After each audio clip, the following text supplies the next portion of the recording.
ব্ৰেকফাষ্টত ৰুটি খাই ভাল লাগে যদিও যিহে গৰম, তাৰপৰা আজি বিৰতি ল'লোঁ দেই।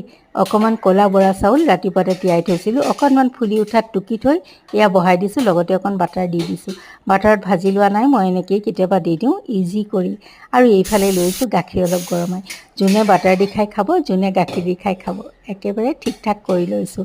এফালে যাবও লাগে, মই পিছে জলপান আহিহে খাম, মন্দিৰলৈ যাওঁ, গতিকে এয়া প্ৰথমতে ৰেডি কৰি লৈছোঁ।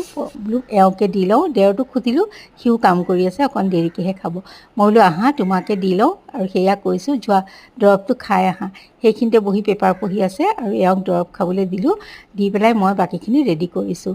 আৰু এয়া এওঁক দিছোঁ লৰালৰিকৈ, কাৰণ ময়ো যাওঁ, মোৰো অকণ সোনকালে গ'লেহে মন্দিৰলৈ ভাল লাগে। ৰ'দটো ওলালে কিবা ভালেই নালাগে আজিকালি। আৰু এয়া এওঁক দিয়াৰ পাছত এওঁ খাই মেলি উঠিলে, পিছে এওঁৱে মোক লৈ গ'ল মন্দিৰলৈ।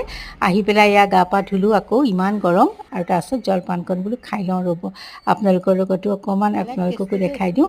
এয়া চাওকচোন ইমান টেষ্টি, বাটাৰেৰে সৈতে খাইছোঁ। তাৰপাছত খাই মেলি লৈ আকৌ এয়া দুপৰীয়াৰ সাজ